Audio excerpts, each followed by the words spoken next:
बातें करे स्वयं से, भगवान मेरे हाथ में आ गया है। बाबा ने स्वयं कहा है, बच्चे इस समय स्वयं बाप तुम्हारी मुट्ठी में आ गया है, उससे जो चाहे ले लो। तो क्या मेरे पास ऐसा सद्विवेक है कि मैं पास आए हुए भगवान को पहचान कर उससे सर्वस्व प्राप्त कर लूं, या सामने खड़े हुए भाग्य के द्वार को जानते हुए देखते हुए मैं श्रेष्ठ भाग से वंचित ही रह गया हूं। कितना सुंदर समय है। इस समय तो मुझे वो सब कुछ कर लेना चाहिए जो मैं कर सकता हूं।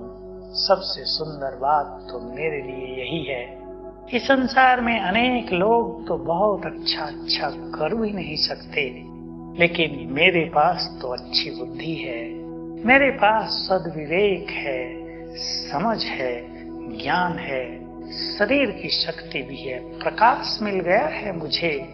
तो अब मुझे वो सब कुछ कर लेना चाहिए जो मैं कर सकता हूँ। तो मुझे भविष्य में कभी भी पश्चाताप की अग्नि में जलना नहीं पड़ेगा। मुझे आत्मसंतोष रहेगा कि हाँ, मैंने वो सब कुछ पा लिया है जो मुझे पा लेना चाहिए था। मैं सोचता हूँ कि हे आत्मन, तुमने जन्म जन्म अपनी बुद्धि को इधर उधर भटकाया है। कभी तुम सत्य की खोज में इधर उधर भटकते थे, तो कभी शांति की प्यास तुम्हें इधर उधर भटकाती थी, कभी संसार की तृष्णाएं और इच्छाएं तुम्हें जलाती रहती थी। तुमने अपनी बुद्धि को कभी विषय विकारों में भटका दिया, कभी पाप कर्मों में अटका दिया। तुम्हारी बुद्धि देखो कितनी विचलित हो गई है। अब ये समय है अपनी बुद्धि को परमात्म स्वरूप पर स्थिर करने का। तुमने देख लिया कि बुद्धि को भटकाने से तुम्हें क्या मिला, सिवाय अशांति, तनाव, परेशानी, उलझन, असंतोष। इन सब के सिवाय कुछ भी तेरे हाथ में ना आया। अब जब भगवान तेरे सम्मुख खड़ा है, तो क्यों न तू अपनी बुद्धि को उसके स्वरूप में स्थिर कर लेता, क्यों न तू उसके प्यार में मगन हो जाता। तुझे तो श्रेष्ठ योगी बनना है, तुझे तो महान योगी बनकर सारे संसार की श्रेष्ठ वाइब्रेशंस से पालना करनी है। तू भला अपनी बुद्धि को कैसे भटका सकता है? नहीं, कदापि नहीं। सारा संसार बुद्धि को भटका रहा है। तुझे तो संसार के मनुष्यों को भी भटकन से मुक्त करना है, तब भला तू अपनी बुद्धि को कैसे भटका सकता है? सचमुच कितना सुख है बुद्धि की स्थिरता में। जब बुद्धि परमात्म स्वरूप पर स्थिर हो जाती है, तो मानो भगवान ही मिल जाता है, ऐसा दिव्य अनुभव होता है। बात करें अपने से, संसार की इच्छाओं और तृष्णाओं के पीछे तुम क्यों भाग रहे हो? हे ज्ञानी आत्मा, हे योग युक्त आत्मा, तुम्हें क्या मिलेगा इन संसार की तृष्णाओं में? क्या तुम नहीं देखते संसार के अनेक लोगों को जिनके पास बहुत धन है, बहुत साधन हैं, अच्छे परिवार हैं, लेकिन तो भी वो मनुष्य कितने अशांत हैं, कितने तनाव से ग्रस्त हैं, कितने उलझनों में हैं। कैसा महसूस करते हैं वो लोग कि उनसे कोई उनका सारा धन और संपत्ति ले ले, उन्हें सुख शांति प्रदान करे। क्या तू संसार को मृग तृष्णाओं में भटकते भटकते परेशान होता हुआ नहीं देख रहा है? तूने भी तो बहुत देख लिया है। इधर उधर भटक कर क्या कहीं से तुझे चैन और संतोष मिला? नहीं, कदापि नहीं, वो मिल भी नहीं सकता। तो अब जब तेरे पास अनुभव भी है, सद्विवेक भी है, तो क्यों तू इन तृष्णाओं के पीछे दौड़ रहा है? याद रख, ये तृष्णाएं भी विकारों की तरह अग्नि ही हैं, जो तुम्हारी बुद्धि की स्थिरता को नष्ट करती हैं, जो तुम्हारी सुख शांति को जला डालती हैं। इसलिए तू अब इनके पीछे दौड़ना भागना छोड़ दे। त्याग ही तेरा श्रृंगार है। जब तुझे भगवान मिल गया तब और क्या चाहिए? याद कर, तू भूल गया है। भक्ति में तू कहता था कि हे प्रभु, एक बार तुम आ जाओ, तुम हमें मिल जाओ, बस हम इस संसार से और कुछ भी कामना नहीं रखेंगे, तुम्हारे ही बनेंगे, तुम पर बलिहार हो जाएंगे, तुम्हारे सिवाय इधर उधर कहीं भी नहीं देखेंगे, जो तुम कहोगे वही करेंगे। याद कर, तुमने भक्ति में ये सब कुछ कहा था।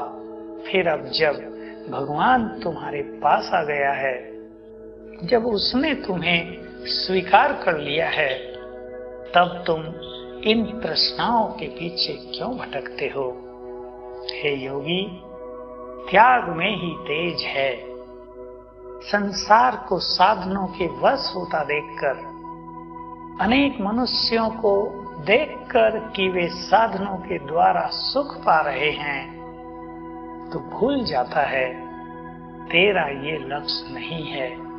याद कर, सतयुग और त्रेता युग में तुम्हारे पास कितनी धन संपदा सुखों के साधन थे। जिसने 3 युग अथाह सुख संपत्ति साधन संपन्न जीवन व्यतीत किया हो, उसके लिए वर्तमान समय त्याग करना एक खेल के समान है, क्योंकि पेट भरा हुआ है, क्योंकि आत्मा तृप्त है उन चीजों से। अब तो केवल ईश्वरीय अनुभूतियों का समय है। ये समय केवल एक बार आता है। तुम्हारे पास आया है ये समय, तुम्हें इसका ज्ञान है, तुम्हें संपूर्ण एहसास है, तुम्हारे सामने मार्ग बिल्कुल स्पष्ट है। तो अब तू सांसारिक इच्छाओं के पीछे मत भाग। यदि तुझे इस संसार में मान स्यान पद और पोजीशन प्राप्त करने की इच्छा है, तो उसको भी अज्ञान का अंधकार ही माना जाएगा। संसार में मान लेकर तुम क्या करोगे? जरा विचार करो। भगवान स्वयं तुम्हें मान और स्वमान दे रहा है।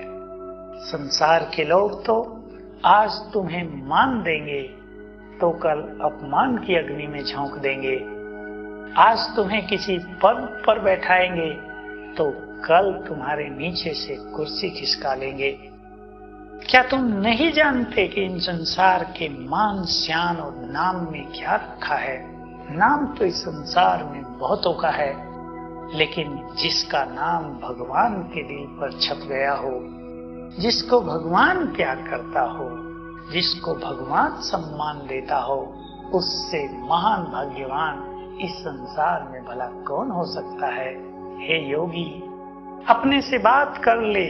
तुझे संसार के नाम मान स्यान चाहिए या भगवान के द्वारा मिलने वाला प्यार और स्वमान चाहिए? देख ले किस चीज की तुझे जरूरत है। वो मान सम्मान तो तुझे जन्म जन्म भी बहुत मिलेगा, जबकि भगवान स्वयं विश्व की बादशाही स्वर्ग की राजाई लेकर तुम्हारे द्वार पर आया है। इससे बड़ा मान और सम्मान भला और क्या हो सकता है? भगवान ने तुम्हें स्वयं अपना लिया है और रोज तुम्हें मीठे बच्चे कह के संबोधन करता है। वो तुम्हारे दुख हर रहा है। वो परिस्थितियों के समय तुम्हारे सिर पर छत्र छाया बन जाता है। इतना सम्मान दे रहा है वो तुम्हें। भगवान के द्वारा सम्मान पाकर तुम मनुष्यों के द्वारा मिलने वाले सम्मान के पीछे क्यों लालायित हो रहे हो? तुम्हारा नाम तो परमात्मा के दिल में लिखा हुआ है। तुम्हारा स्थान तो उसके दिल में है। सोचो, इससे बड़ी सीट क्या संसार में और कुछ हो सकेगी? संसार में मिलने वाले बड़े पद क्या आज कांटों का जंजाल नहीं बन चुके हैं? अनेक बड़े बड़े पदों पर आसीन व्यक्ति क्या अपने जीवन से संतुष्ट हैं? क्या उनके जीवन में सच्ची सुख और शांति है? क्या उनका जीवन विघ्न और समस्याओं से मुक्त है? हम जानते हैं कदापि नहीं। जितना बड़ा व्यक्ति है उतना ही उलझा हुआ है। इसलिए फिर से विचार कर ले, तुझे तो इन सभी को त्याग कर अब परमात्म प्रेम में मगन हो जाना है। त्याग ही तेरी शक्ति है, त्याग ही तेरा तेज है, त्याग ही तुझे विघ्नों से पार कराएगा। त्यागी आत्माएं ही आगे चलकर इस विश्व गगन में चमकेंगी। बिना त्याग के कोई तपस्वी नहीं बन सकता, और जहां त्याग और तपस्या का बल नहीं है वहां कोई भी विश्व की सेवा नहीं कर सकता। तो हे योगी, अब तू संभल, अपने मन को संसार की तृष्णाओं के मान सम्मान के पीछे भटकाना छोड़ दे।